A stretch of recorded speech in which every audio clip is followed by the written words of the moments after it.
রেশমি সেই ছোটবেলায় তার বাবার সঙ্গে একবার একটা ফাংশনে গিয়েছিল নাচ গান এবং ডিজে দেখতে। সেই প্রথমবার ডিজে কি জিনিস রেশমি জানতে পারে, আর সেই দিন থেকে রেশমি ডিজে এতটাই পছন্দ করতে শুরু করে যে কোথাও কোনো ডিজে মিউজিক বাজলেই সে আর নিজেকে সামলে রাখতে পারে না, তাকে সেই মুহূর্তেই সেই ডিজে গান শুনতে যেতেই হয়। এভাবে দেখতে দেখতে অনেক বছর কেটে গেলেও রেশমির স্বভাবে কোনো পরিবর্তন আসে না। এরই মধ্যে তাদের শহরেরই একটি ছেলে রাহুলের সঙ্গে রেশমির বিয়ে হয়। বিয়েতে রাহুলের বন্ধুরা পার্টি করার জন্য ডিজের ব্যবস্থা করে। এই রে, এই ছেলে মেয়েগুলো পার্টি করার আর দিন পেল না। এক্ষুনি বিয়ে বাড়ির মধ্যে কোনো অদ্ভুত ঘটনা না ঘটলেই হলো। আমার তো বেশ ভয় করছে। তুমি ওদের একটু গিয়ে বলো না ডিজে মিউজিকটা যেন একটু বন্ধ করে।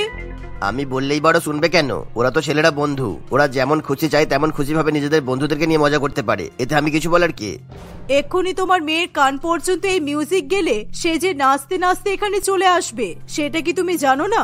বিয়ের দিনই বউ এসে ডিজের তালে তালে নেচে পার্টি করছে, এটা ভালো লাগবে তোমার? নাকি এটার পরে কেউ আমাদের মেয়েকে সম্মান করবে? আমি ওই বাচ্চা বাচ্চা ছেলেগুলোকে শুধু নিজের মেয়ের কথা ভেবে আনন্দ ফুর্তি করা থেকে আটকাতে পারবো না। আর কি বলেই বা আটকাবো, তুমিই বলো।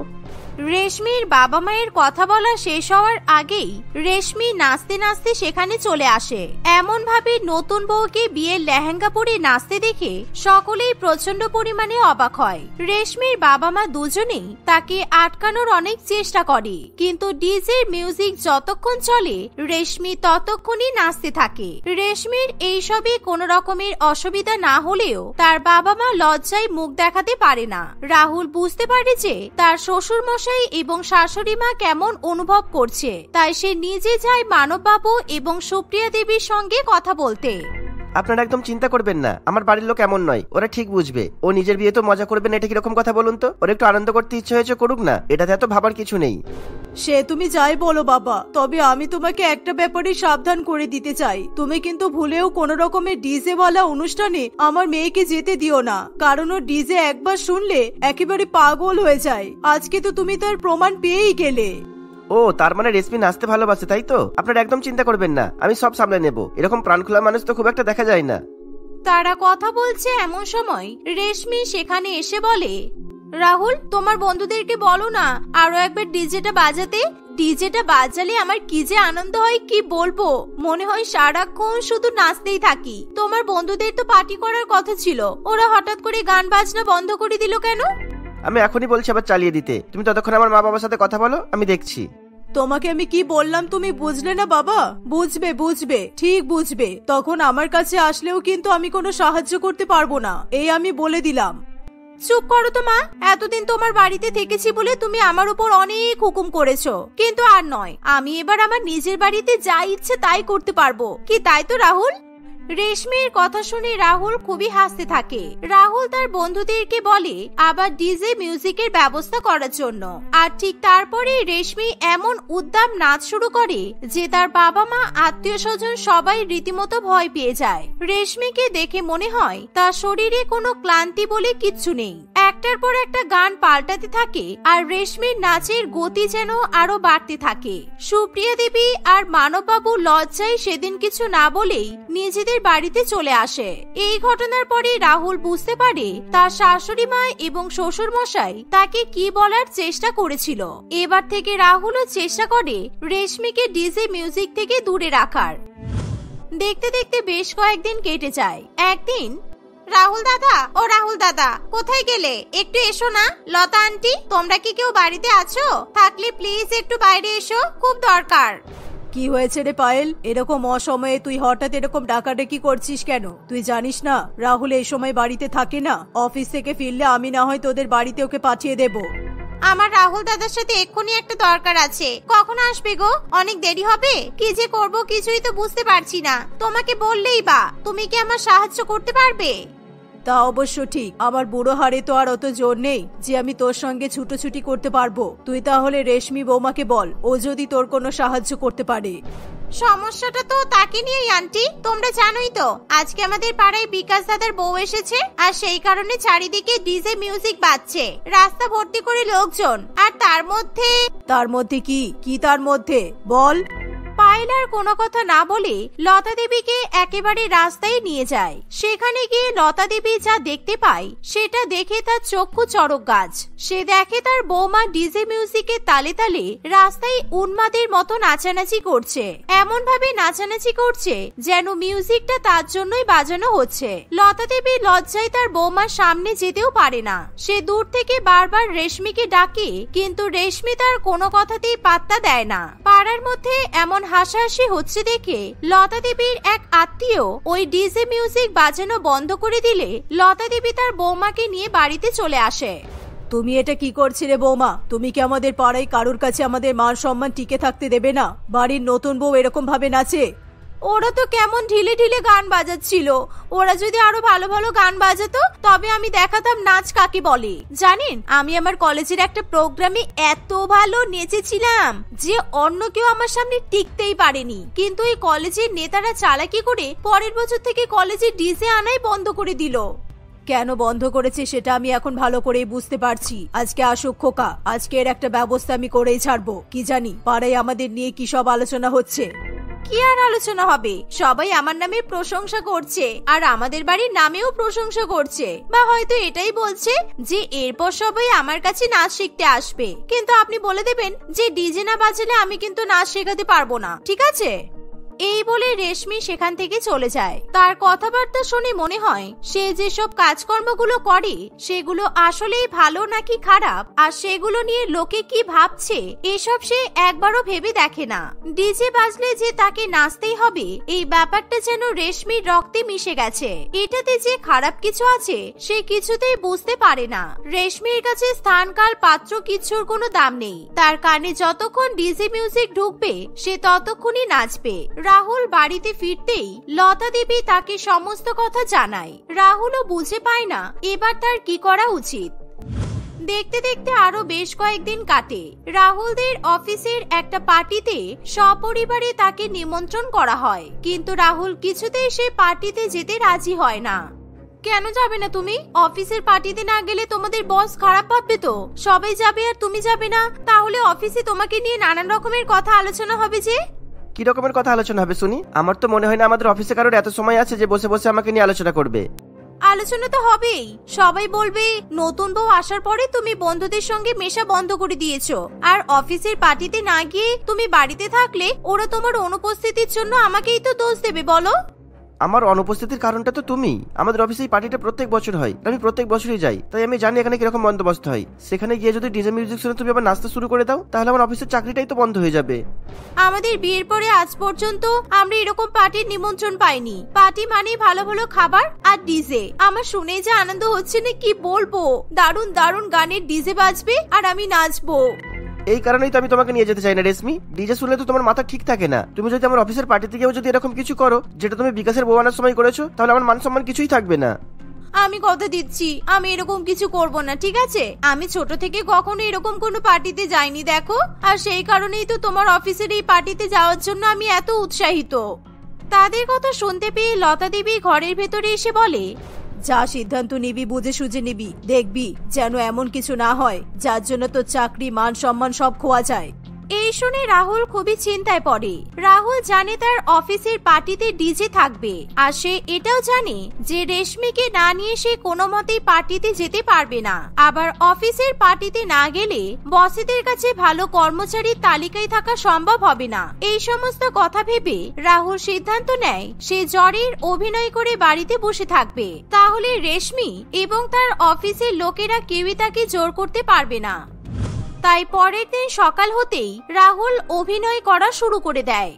আমার মনে হয় না আমি পার্টিতে যেতে পারবো। তুমি প্লিজ আমাকে ক্ষমা করে দিও রেশমি। তোমার খুব ইচ্ছে ছিল ওই পার্টিতে যাওয়ার, আমি জানি, কিন্তু আমার যে এত শরীর খারাপ হবে সেটা আমি বুঝতে পারিনি। ঠিক আছে, এই পার্টিতে যাইনি তাতে কি হয়েছে? অন্য কোনো সময় অন্য পার্টিতে চলে যাব। এসব নিয়ে তুমি একদম চিন্তা করো না। আমি তোমাকে ওষুধ দিচ্ছি, তুমি খেয়ে শুয়ে পড়ো, ঠিক আছে? এই বলে রেশমি রাহুলের জন্য ওষুধ আনতে যায়। এই শরীর খারাপের আইডিয়াটাই তো সবসময় কাজে আসে। যেটা চাই সেটা হয়েও যায়, আর আমি সারাদিন বাড়িতে থেকে আরাম করতে পারি। আমি জানি তোর কিচ্ছু হয়নি, শুধু শুধু এসব নাটক করে এখন ভুলভাল ওষুধ খাবি। অকারণে এমন ওষুধ খাওয়া কিন্তু স্বাস্থ্যের পক্ষে ক্ষতিকর। তাহলে আমি কি করবো মা? আমি কি তাহলে ডিজে পাগল বউকে নিয়ে অফিসের পার্টিতে যাবো আর সেখানে গিয়ে নিজের মান সম্মান ডোবাবো? তোমার মনে আছে ও আমাদের বিয়ের সময় কিভাবে ডিজে মিউজিক শুনে পাগলামি করেছিল? সেরকম পাগলামি যদি ও আমার অফিসের পার্টিতে গিয়ে করে তাহলে আমাকে শুধু অফিস ছেড়ে নয়, এই শহর ছেড়েও পালিয়ে যেতে হবে। কিন্তু সেটার জন্য তুই অকারণে এরকম ওষুধ কেন খাবি? বৌমাকে একটু বুঝিয়ে বলতে পারবি না তুই? এত খুঁজে খুঁজে তোর জন্য একটা বউ আনলাম, সেও এরকম ডিজে পাগল বেরোলো? দূর বাবা। এভাবেই লতা দেবী রাগে গজগজ করতে করতে সেখান থেকে চলে যায়। ঘরের বাইরে দাঁড়িয়ে রেশমি তাদের মা ছেলে সমস্ত কথাই শুনে নেয়। রাহুলকে ওষুধ দিয়ে রেশমি কারোর সঙ্গে কোনো কথা না বলেই তৈরি হয়ে কোথায় যেন বেরিয়ে যায়। এভাবেই দেখতে দেখতে অনেকক্ষণ কাটে। রেশমি বাড়ি ফিরছে না দেখে তার শাশুড়ি মা এবং স্বামী দুজনেই খুবই চিন্তায় পড়ে। তারা রেশমির বাবা মায়ের বাড়িতে ফোন করে জানতে পারে রেশমি সেখানেও যায়নি। তারা বারবার রেশমির ফোনে ফোন করেও তার সঙ্গে যোগাযোগ করতে পারে না। পার্টিতে নিয়ে যায়নি বলে ও বোধহয় খুব দুঃখ পেয়েছে। ওর সত্যি সত্যি ওই পার্টিতে যাওয়ার খুব ইচ্ছা ছিল। ইস, এইভাবে ওর মনটা ভেঙে আমি একদম ঠিক করিনি। সত্যি রে, আমরা মেয়েটাকে বড্ড ভুল বুঝেছি। একটু ডিজে গানে নাচতে ভালোবাসে বলে আমরা ওর সাথে খুব খারাপ ব্যবহার করেছি। তুই ওকে আরো একবার ফোন করে দেখ না, ফোনটা যদি ধরে। রাহুল তার মায়ের কথা শুনে আবার রেশমিকে ফোন করতে থাকে, কিন্তু এবার রেশমির ফোনটা বেজে বেজে আর কেটে যায় না। রেশমির ফোনটা ধরে রাহুলদের অফিসের বস মালবিকা দেবী। মালবিকা দেবীর গলা পেয়ে রাহুল একেবারে হকচকিয়ে ওঠে। আপনি? আমার স্ত্রীর ফোন আপনার কাছে কি করে গেল? কি হচ্ছে আমি তো কিছুই বুঝতে পারছি না। রেশমি ঠিক আছে তো? তোমার বউ তো একেবারে ফাটিয়ে দিয়েছে রাহুল। ও না আসলে আমরা এত আনন্দ করে পার্টি করতে পারতাম না। তোমার বউ যে এত ভালো ডিজে বাজাতে পারে তুমি তো আমাদেরকে আগে বলনি। তুমি তাড়াতাড়ি পার্টিতে চলে এসো, এসে দেখো তোমার বউ কি করছে। রাহুল কিছুই বুঝে উঠতে পারে না সে এইসব কি শুনছে। এই কথা শুনে রাহুল আর বেশি সময় নষ্ট না করে তাড়াতাড়ি পার্টিতে চলে আসে। সেখানে এসে দেখে রেশমি ডিজে মিউজিক বাজিয়ে পুরো পার্টিটাকে একেবারে জমিয়ে রেখেছে। সে নাচছে না ঠিকই, কিন্তু পার্টিতে সবাইকে একেবারে নাচিয়ে দিয়েছে। রাহুল রেশমির কাছে ছুটে গিয়ে তাকে জিজ্ঞাসা করে যে সে এত ভালো ডিজে মিক্সিং কোথা থেকে শিখলো। আমি সব পারি রাহুল, শুধু ডিজের গানে গানে নাচতে নয়, আমি নিজেও ডিজে বাজাতে পারি। তবে আমাকে কেউ কোনোদিনও কোনো সুযোগ দেয়নি, এই যা। আর তুমি তো আমাকে নিয়েই এলে না, তাই আমি একাই তোমাদের এই পার্টিতে এসেছিলাম মজা করতে। কিন্তু এখানে এসে দেখলাম এখানকার ডিজে একেবারে অসুস্থ আর পুরো পার্টিটা একেবারে ম্যাড়ম্যাড়ে। আমি থাকতে সেটা কি করে হয় বলো তো? তাই আমি তোমার বসেদের কাছ থেকে পারমিশন নিয়ে একেবারে নাচা ছেড়ে গান বাজানো শুরু করে দিয়েছি। এই ঘটনার পরে রাহুল সত্যি বুঝতে পারে না সে কি বলবে। সবাই রেশমির বাজানো গানের তালে তালে নাচতে থাকে আর তাকে বাহবা দিতে থাকে। রাহুলও কি করবে বুঝে না পেয়ে সকলের সঙ্গে নাচতে শুরু করে দেয়। তোমরা আমার বাড়িতে থাকবে না, এটা এখন থেকে আমার বাড়ি। আর আমার বাড়িতে আমি কোনো রকমের অকর্মের ঠেকিদের রাখতে পারবো না। একটা কাজ করতে গেলেই তোমাদের 100 রকমের নাটক শুরু হয়ে যায়। আর খাওয়ার বেলায় তোমরাই সবসময় বেশি বেশি খাবে। এরকম ভাবে তো চলতে পারে না, তাই না?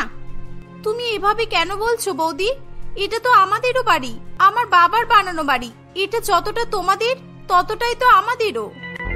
কিন্তু আমরা এখান থেকে চলে গেলে কোথায় গিয়ে থাকবো?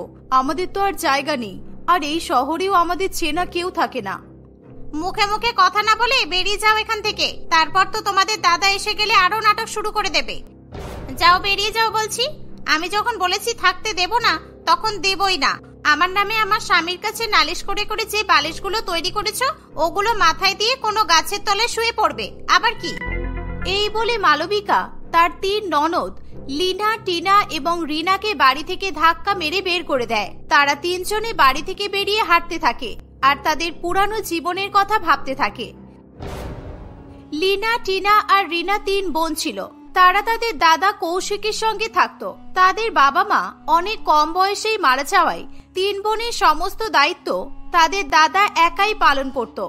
নিজে দিনরাত কাজ করে কৌশিক তার বোনদের পড়াশোনা করিয়েছে।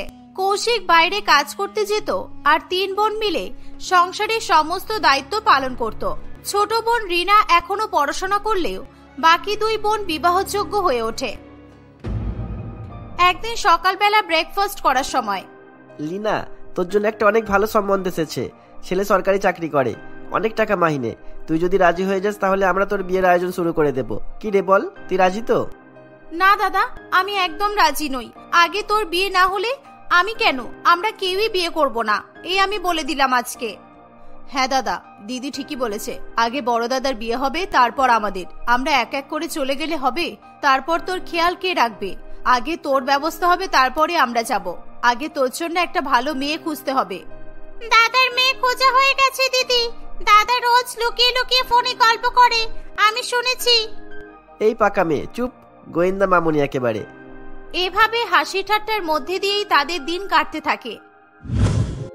কয়েকদিন পর এক অত্যন্ত ধনী পরিবারের মেয়ে মালবিকার সঙ্গে কৌশিকের বিয়ে হয়। মালবিকা ধনী হওয়ায় তার চালচলন, কথাবার্তা সবকিছুতেই অহংকার প্রকাশ পেত। বিয়ের পরের দিন বাড়িতে এসেই মালবিকা তার ননদদেরকে দেখে বিরক্ত বোধ করে, কিন্তু কৌশিক সামনে থাকায় সে কিছু বলতে পারে না, কারণ সে জানে কৌশিক তার 3 বোনকে খুবই ভালোবাসে। প্রথম প্রথম সব ঠিকঠাকই ছিল, কিন্তু মালবিকা তার ননদদেরকে 2 চোখে সহ্য করতে পারত না। এমনই একদিন, টিনা, লিনা, রিনা, কোথায় তোমরা? আমার ব্রেকফাস্ট কোথায়? সকাল 9টা বাজে। ব্রেকফাস্ট করার জন্য আমাকে কি রোজ রোজ রুমের বাইরে আসতে হবে? আমার বাপের বাড়িতে আমি ঘুম থেকে ওঠার আগেই বেড, টি আর ব্রেকফাস্ট পেয়ে যেতাম। এখানে এসে দেখছি লাঞ্চের সময় হয়ে গেলেও ব্রেকফাস্ট পাওয়া যাচ্ছে না। আসলে রিনার পরীক্ষা তো, আর টিনা ওকে পড়াচ্ছে। সব কাজ আমি একা একাই করছি তো, তাই একটু সময় লাগছে বৌদি, একটু অপেক্ষা করো, হয়ে গেছে। কি বললে? পড়াশোনা করছে? তোমরা পড়াশোনাও জানো? জামা কাপড় আর মুখ চোখ দেখলে তো মনে হয় এই বাড়িতে কাজ করো। আমার বাড়ির চাকরিরাও তোমাদের থেকে ভালো পোশাক আশাক করতো। আচ্ছা, এক কাজ করবে, হ্যাঁ, আমার খাবারটা আনার সময় একটু পরিষ্কার জামা পরে নিও। এরকম অপরিষ্কার জামা পরে আমার খাবার আনবে না। মালবিকার কথা শুনে লিনা খুব দুঃখ পেয়ে সেখান থেকে চলে যায়। কিছুক্ষণ পরে রুটি আর তরকারি এনে সে মালবিকাকে খেতে দেয়। মালবিকা খাবারগুলো দেখে খুবই রেগে যায় এবং খাবারগুলো লিনার গায়ে ছুঁড়ে মারে। লিনা গরমে ছটফট করতে থাকে। তার চিৎকারের আওয়াজ শুনে তার বাকি 2 বোন সেখানে চলে আসে। এটা তুমি কি করলে বৌদি? তুমি এভাবে দিদির গা পুড়িয়ে দিলে? দিদি কত কষ্ট করে রান্না করে আনলো তোমার জন্য, আর তুমি খাবারগুলো ফেলে দিলে। এই শোনো, একদম বড় বড় কথা বলতে আসবে না আমার সঙ্গে। আমাকে দেখে তোমাদের মনে হয় আমি এসব গরিবদের খাবার খাবো? আমার কি কোনো ক্লাস নেই? এসব খাবার কেউ খায়? ইস, এইভাবে খাবারের অপমান করতে নেই বৌদি। কখন কাকে কি খেতে হয় কেউ জানে? হয়তো কোনোদিন এমন হলো যে তোমার এই গরিবদের খাবারটাই কপালে জুটলো না। এই কথা শুনে মালবিকা ভীষণ রেগে যায় এবং সে রিনাকে ঠাস করে একটা চড় মারে। 2 অক্ষর পেটে বিদ্যা নিয়ে নিজেকে কি ভাবছো শুনি? আর যদি এসব কথা তোমরা বলেছো, তোমাদেরকে আমি বাড়ি থেকে বের করে দেব। এখন যাও এখান থেকে, আর কাল থেকে আমি খাবারের লিস্ট দিয়ে দেব, সেই মতো খাবার রান্না করবে। এভাবেই বেশ কয়েকদিন কাটে। মালবিকার তার 3 ননদের উপর অত্যাচার যেন বাড়তেই থাকে। সে তাদের ঠিকভাবে খেতেও দেয় না। কাজের ফাঁকে সময় পেলে তারা খেতে গেলেই মালবিকার অশান্তি শুরু হয়ে যায়। তাও 3 বোন সব সহ্য করে মুখ বুজে সব কাজ করতে থাকে, আর তারা কখনোই মালবিকার সঙ্গে কোনো রকম খারাপ ব্যবহার করে না।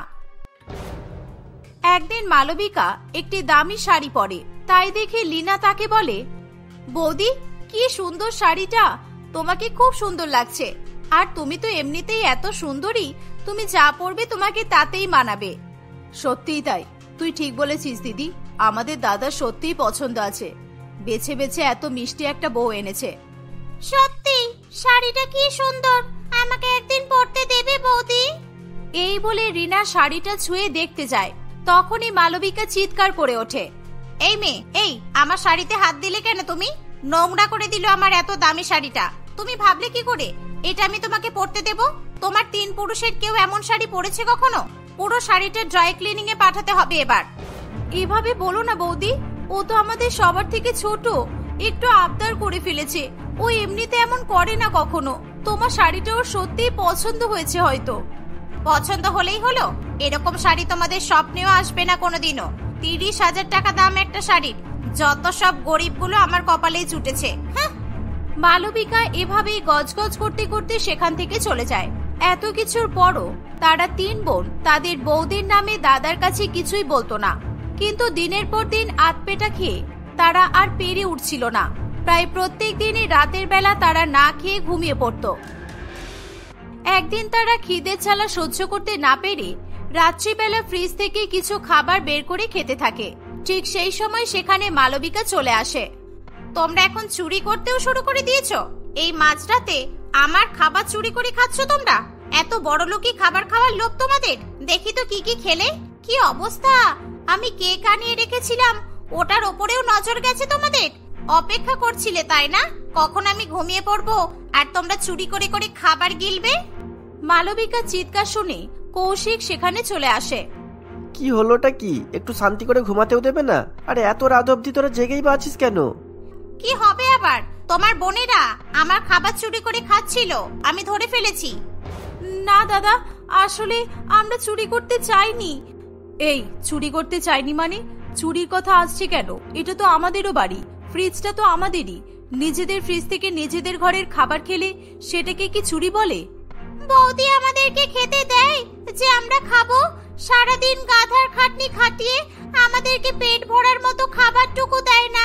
আমরা কেউ কিছু তোকে বলতে চাইনি দাদা, কিন্তু আজকে বাধ্য হলাম।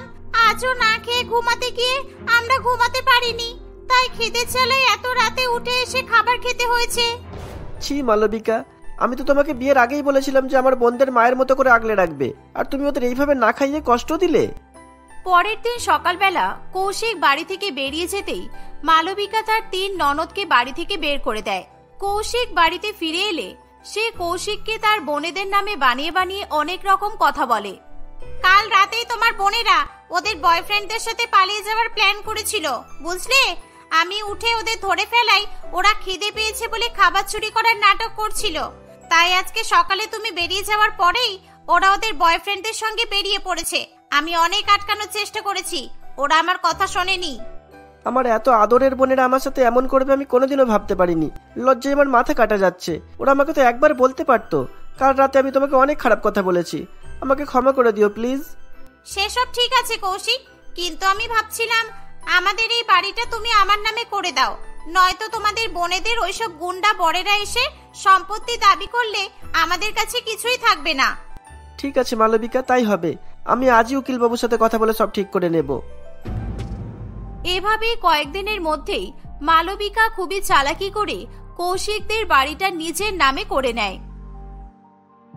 এইবার এই বাড়িটা বিক্রি করে শহরে একটা ডুপ্লেক্স ফ্ল্যাট কিনবো, তারপর আর আমার ভিখারি ননদদেরকে নিয়ে কোনো চিন্তা থাকবে না, আর কোনোদিনও ওরা সত্যি সত্যি সম্পত্তির ভাগ চাইতে এলেও পাবে না। এই ভেবে মালবিকা কৌশিককে কিছু না জানিয়েই একজন দালাল রামলালের কাছে তাদের পুরানো বাড়িটা বিক্রি করে দেয়, আর রামলাল বাড়ি বিক্রির টাকা না দিয়েই তার সমস্ত জিনিস গুছিয়ে নিয়ে পালিয়ে যায়। মালবিকা তার বাবার কাছে সাহায্য চাইলে সে মালবিকার দোষ বুঝতে পেরে তাকে সাহায্য করতে অস্বীকার করে। অন্যদিকে এত গরিব এমপ্লয়ি রাখলে অফিসের রেপুটেশন নষ্ট হবে ভেবে কৌশিকের কোম্পানি থেকেও তাকে বের করে দেওয়া হয়। এখন মালবিকা আর কৌশিক রাস্তায় বসেছে, তাদের মাথার উপর ছাদটুকুও ছিল না। এমনই একদিন রাস্তায় ঘুরতে ঘুরতে মালবিকা আর কৌশিকের লীনা, টিনা এবং রিনার সঙ্গে দেখা হয়। তারা তাদের দাদা বৌদিকে এভাবে দেখে অবাক হয়ে যায়। দাদা বৌদি, তোমাদের এই অবস্থা কেন? তোমরা এভাবে রাস্তায় কেন ঘুরছো? তোরা এখানে কি করছিস? তোদের বয়ফ্রেন্ডরা কোথায়? তোরা বিয়ে করে নিয়েছিস? বিয়ে? কার বিয়ে? কোন বয়ফ্রেন্ডের কথা বলছিস তুই দাদা? কি বলছিস তুই এসব? মালবিকা বলছিল তোরা তোদের প্রেমিকদের সাথে বাড়ি ছেড়ে চলে গেছিস নাকি? না দাদা, আমাদের বৌদিই তো ঘাড় ধাক্কা দিয়ে বাড়ি থেকে বের করে দিয়েছিল। আমরা তোর কাছে বৌদির ব্যাপারে নালিশ করেছিলাম বলে। এসব কথা শুনে লজ্জায় মালবিকার মাথা নিচু হয়ে যায়। বৌদি তাড়িয়ে দেওয়ার পর আমরা বেশ কিছুদিন রাস্তায় রাস্তায় ঘুরি, তারপর একটা কাপড়ের দোকানে কাজ পাই, আর একটা ঘর ভাড়া নিয়ে আমরা 3 বোন সেখানেই থাকা শুরু করেছিলাম। আমাকে ক্ষমা করে দাও তোমরা, আমি তোমাদের ওপর অনেক অত্যাচার করেছি, সব সময় ধনী হওয়ার অহংকার করে গেছি। আজকে এই এক কাপড়ে একভাবে রাস্তায় রাস্তায় ঘুরে মাথার ওপর ছাদ হারিয়ে আমরা বুঝতে পেরেছি যে ভাগ্য যখন খুশি পরিবর্তন হতে পারে। তাই আমার সমস্ত অহংকার ধুলোয় মিশে গেছে। কে বলেছে তোমাদের মাথার ওপর ছাদ হারিয়ে গেছে? আমরা থাকতে আমাদের দাদা বৌদি রাস্তায় ঘুরবে? তোমরা আমাদের সঙ্গে আমাদের বাড়িতে চলো, ওখানেই আমরা সবাই একসঙ্গে থাকবো। এই বলে তারা সকলে লীনা, টিনা আর রিনাদের ভাড়া বাড়িতে গিয়ে ওঠে। সেখানেই তারা সবাই মিলে থাকতে শুরু করে। কিছুদিন পর কৌশিক তার কাজ ফেরত পেয়ে গেলে আস্তে আস্তে তাদের অবস্থার উন্নতি ঘটতে থাকে। মালবিকা এখন তার 3 ননদকে খুবই ভালোবাসে। এইভাবে তারা আগামী দিনগুলো খুবই সুখে শান্তিতে কাটাতে থাকে।